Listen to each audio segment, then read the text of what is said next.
Welcome to Forbidden Planet TV. I'm Andrew Sumner, and today we've got a very special guest, a real old friend of Forbidden Planet, and one of our all-time favourite artists, the one and only Jock. How are you, mate? I'm good, thanks, Andrew. How you doing? Thanks for having me Yeah. on. Oh, it's a pleasure to have you on, mate. It's really great to see you again. We were just talking off camera about the last time we met, which is probably something like 15 or 16 years ago, and it's amazing how time flies. Yeah, it is. I know it seems like yesterday, especially with these last couple of years being what they've been. Yeah, time is moving on. Yeah, no, it's so true. And in that time, you've been massively productive, and you've worked on a ton of our favourite books, delivering your beautiful high-end artwork to those books. But where that's led you to, after all that great work you've done with DC, is your current DC project, which we are talking about here, which everybody watching this interview is going to be able to order from the links attached to this conversation, which is your new Batman title. What can you tell me about it, brother? Yeah, Batman: One Dark Night.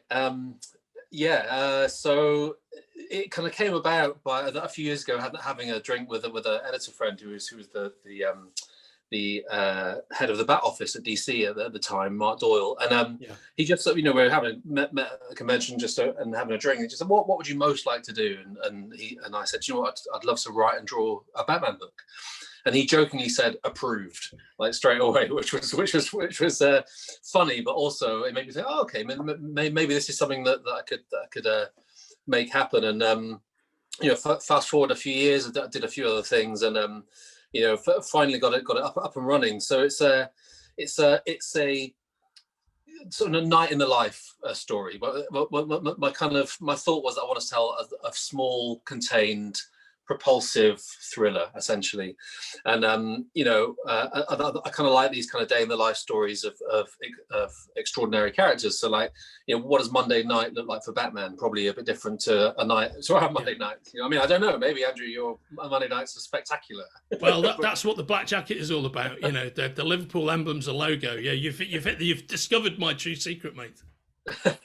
But yeah, so what does a regular night for Batman look like? And that's how it started. And then when we hit on the idea of a blackout, that kind of sealed the deal. That was the hook for me. So it's Batman is basically stranded in the middle of Gotham with during a blackout, so he's got no support, none of his toys. He has an Alfred in his ear helping him, and he has to get essentially from Arkham Asylum to Blackgate Prison with a prisoner in tow, with gangs from all over the city converging on them at all times. So it's like I say, hopefully a sort of a tight, propulsive, sort of enjoyable read. I love it. Almost like the Batman equivalent of Clint Eastwood's The Gauntlet, if you will, if you remember that. Yeah, absolutely. Yeah. There were a couple of movies that sort of, in the very early day, the early germ of the idea. There's the Warriors from the 70s, of course, where they have to get across town. 16 Blocks, that Richard Donner movie. Yeah, Richard Donner movie. Yeah. Which again, it's a quite a small, simple idea, but it gives the story that momentum that I was kind of looking for. Yeah.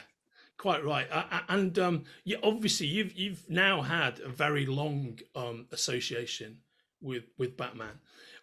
What would you say the highlights of that association have been for you?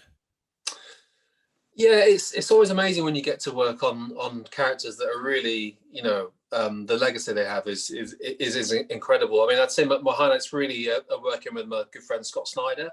Yeah. We did Batman the Black Mirror, which was a 10-11 part series about 10 or 11 years ago, funnily enough. Is that really how long it's been, mate? Yeah, it was 2010. That is amazing. Yeah. And Scott called me out of the blue to offer me it, and we met up in San Diego, and I just had a really great feeling about him. We've become good friends, and obviously worked on a bunch of stuff together over the years. But yeah, now it's my turn, I guess. It's a real it isn't lost on me how what a privilege it is really to take on a character like this, under my own mantle. So Yeah, the true answer is actually this project is the highlight. I'm having a great time doing it. All of my stress is on the writing rather than drawing. So the drawing's been a total breeze. Normally I've got a little bit of my brain sort of moaning to myself about the drawing, but the drawing's been great fun. So yeah, it's been 6 months, and hopefully I'll say Batman One Dark Knight is the highlight. Yeah, right on, mate. How many issues have you got coming out on One Dark Knight? So it's 3 issues, oversized 48-page issues, and it comes out every 2 months. So the first issue's out in December, and then we've got February, and then April after that. So yeah, it's about 140 pages, something like that, the story. Wonderful. And then the collected edition later in 2022, right? Yeah, exactly. Yeah, hardback and then soft cover. We're talking about doing an artist edition as well, and the Black Label. So it's an oversized book for Black Label, and the pages are larger than the normal comic size, which has been, again, really. I've really appreciated the extra space doing the artwork, but the original pages are absolutely huge. So if they ever do an artist edition, it's going to be a very heavy tome, to say the least. Can I show you how big the pages are? Oh, please do, mate. I would love to see. I've got one right here, which is the first cover. You can see quite how big that is. Oh yeah, mate. That is lovely. So so lovely. But my sort of the way that I enjoy drawing is quite loose and expressive, and I like throwing ink around. So the extra space has been a real godsend on this project. So, mate, I take it that you're getting the art over to DC and Alison and the crew over there. You're doing it via sending scans over, right? Yeah. So I scan it in here and I colour it in Photoshop here, and then send it to Clem, our letterer, who's just sent me files back today. I've got the first draft of the first final draft of issue 1. I just got it this morning, so it's becoming real. So do you literally have a massive industrial scanner in your house? So it's got to be pretty large. It's not the usual flatbed that most people have, right? No, it is just an A3 scanner, and I have to do them in pieces. Okay, and then you digitally sew it together. Yeah, that's it. Yeah, very interesting, mate. How long did it take you to write the script for One Dark Knight? Well, so the way that I approach it is I don't actually have a full script. I write the issue by doing small layouts, which look a little bit like this, just little small thumbnails of kind of what's happening in the story, and that's kind of how I figure it out. That's how I suss out the pacing and the rhythm of each scene. And then I guess it's almost like more Marvel style, even though it's DC. Sorry, DC. but you know the phrase Marvel style, where you then write to the artwork. So that's essentially what I'm doing, but I'm doing that for myself. So I'm kind of getting the art and the layout correct first, and then I'm dialoguing it afterwards. So it's been I've been working on this since March. So it's been a long, sort of drawn out, like I say, quite an organic process, really. Just tweaking and figuring and changing as I go to try and get it just in that sweet spot. I think that's a wonderful way to work. And it's funny, before you elaborated, it's exactly what I was going to ask, whether you essentially doing the Marvel method, but all inside your own head. So you're essentially being your own Jack Kirby or Steve Ditko and Stan Lee all at once. That's me. Does that ever lead to any kind of duality of thought inside your own head, or any internal arguments? Do you have any Lee Ditko, Lee Kirby battles, but inside your own mind? Yeah, I'm currently in a big argument about who created this book. I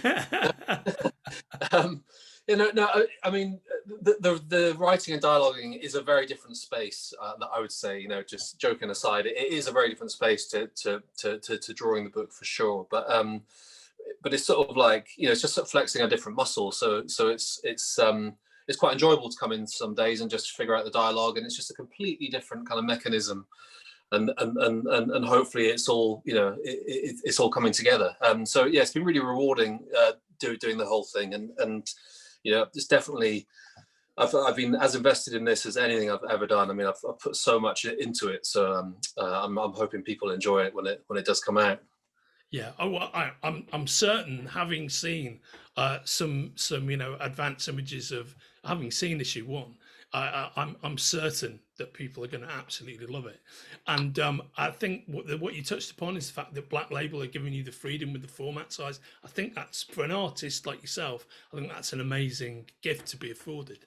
It's great. When they send me some sample boards, they send you paper, and they're huge, and I was just like, great, because Yeah. normal comic size pages are reasonably small. Actually, you have to be quite controlled and careful, and obviously you still have to with these, but the extra room, I really relished it, and it's been as I say, the artwork's just been a joy to do. To be honest, it's been a lot of fun, but also, the fact that it's Batman, and I have a real affinity for drawing him, and it's been great. Yeah, I can see that it has been. Now, a word that often gets bandied around with regard to your artwork and is sometimes misattributed to other people's artwork is the term cinematic. But I think cinematic is a term that does really suit your work. And indeed, unlike a lot of artists, you've had quite a bit of interaction with movies, because you had you do storyboard work, you had your input into the very good, I think, Dread movie, and the Losers that you created with Andy Diggle, if you will, is kind of a template for how you do a movie, and indeed the movie was made. So when you look back on that movie work, I've got a two-part question here. First of all, Yeah, is when you look back on that movie work, how do you feel about it, looking back with the benefit of distance on some of it? yeah. I mean, I love movies as much as I love comics. Yeah, I was really happy to get the opportunity that my work took me into film as well. And it was actually through The Losers I first met the original writer director Peter Berg, yeah, and kept in touch, and he got me on board for some concept work for some more of his films. And then I met Alex Garland, and we did Dread together, and then that led to Ex Machina and Annihilation, and then that led to Star Wars: The Last Jedi, where I did costume design. yeah, So, and again, it's all about sort of flexing different muscles. It's just a very different approach to comics. Comics are a very particular thing. There's an element of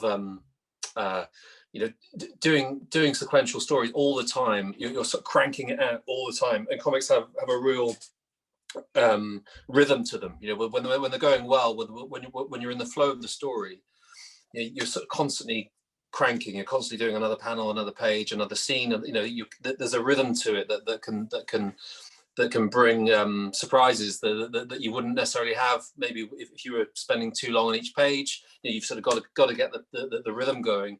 Whereas with film work, it's a very different thing, and it's much more cerebral, I'd say, rather than yeah. kind of the physicality of drawing all the time. You can spend a lot more time on each image. It's a lot more considered, and movies can afford that extra time, which I love doing too. Because it means you can think about how well, just different qualities to an image that you can bring to the movie work that's different to comics. So but if to answer your question, I look back on it all really fondly, and a lot of the work I'm very proud of.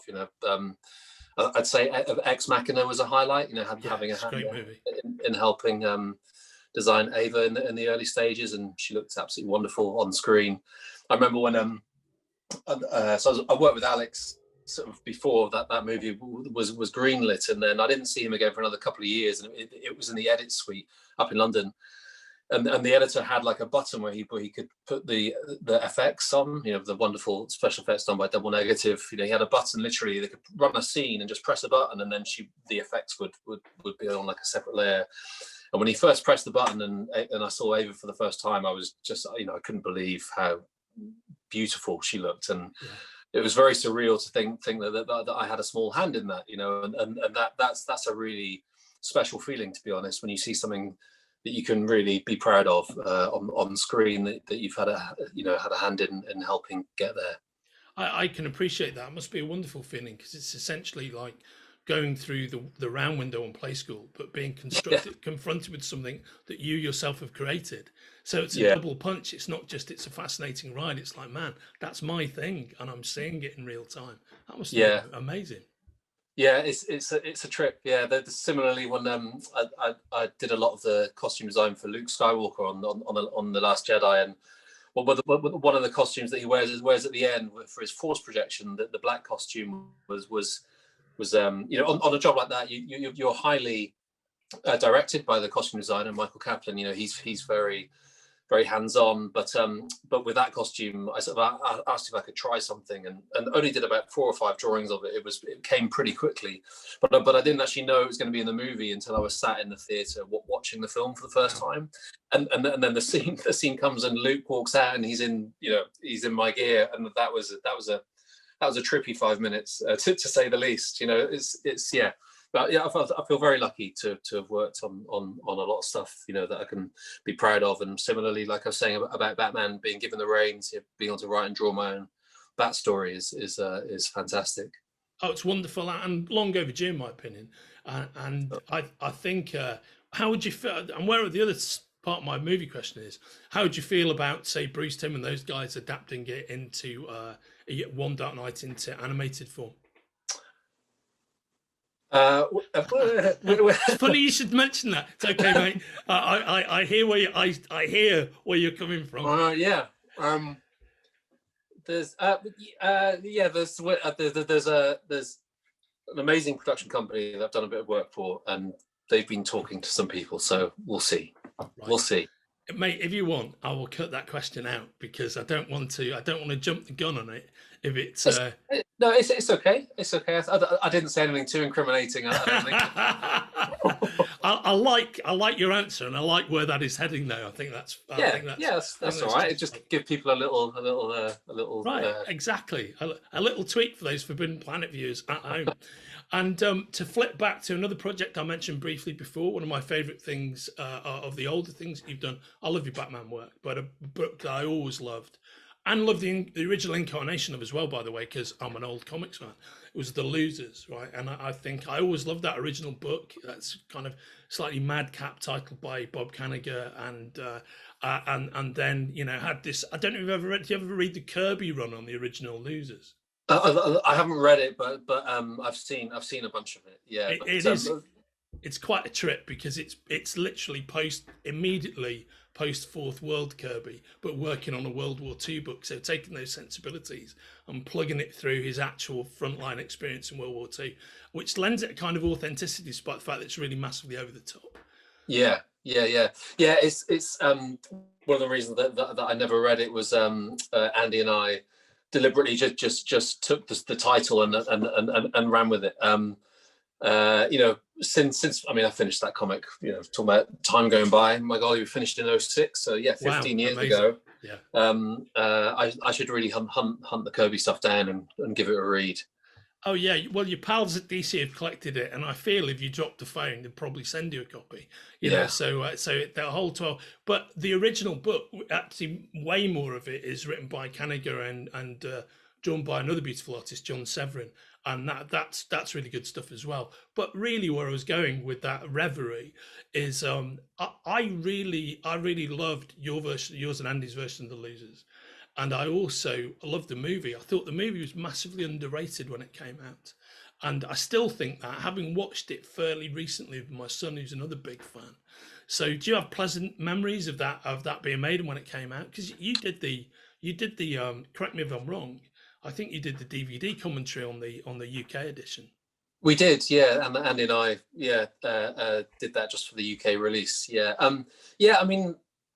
What a cast! I mean, now if you cast Chris Evans, Captain America, Morgan, Gamora, Negan, it's endless, right? Yeah, and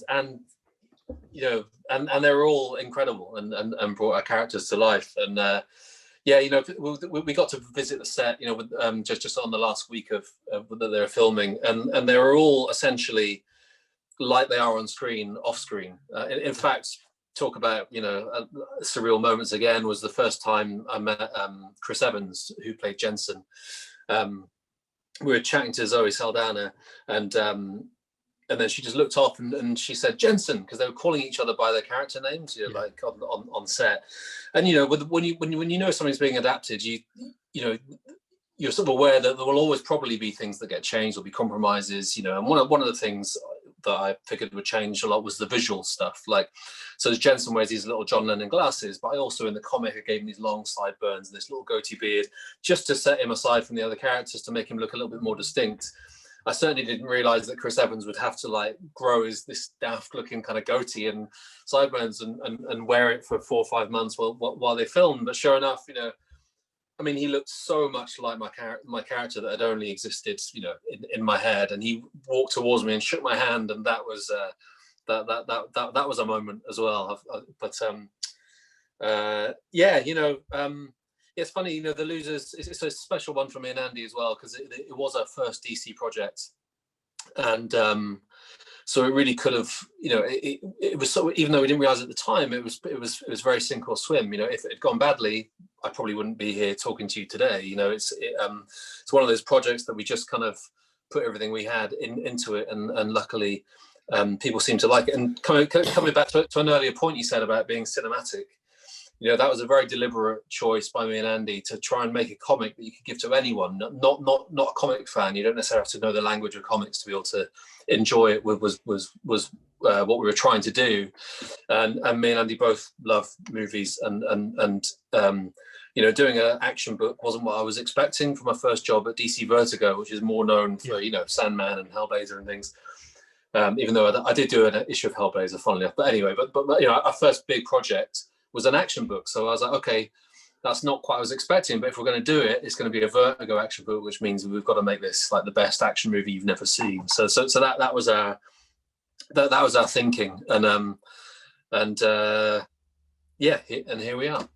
Yeah, mate, it's a wonderful book, and myself and Sumner Jr. recently read through the whole thing again, you know, a couple of years later, and thoroughly enjoyed it all over again. Great. It's a great piece of work, mate. And ending on great pieces of work, let's go back to the world of One Dark Night, which everybody watching this conversation with Jock can order from the links attached to this conversation. Mate, thanks for digging into the detail of the creation. I think that's always so interesting for the guys who watch these pieces. Oh, you're welcome. It just so happened, as I was telling you about the art, there's literally a pile of it just to my left. So I thought I'd try and show some. But yeah, no, thanks for having me on, and I really hope people enjoy One Dark Night when it comes out. I've put everything I've got into it. So I think it's released December 21st, 22nd, possibly. Right on. Yeah, right on. And again, as I say, available here. It's a fantastic book. It won't disappoint. Brother, it's always great to see you, and I can't wait to see what you do next after this. Thanks, Andrew. One Dark Day. Yeah, that sounds like my life. I'm all in on that. You take care of yourself, mate. I'll see you soon. You too. Thank you. Thanks all.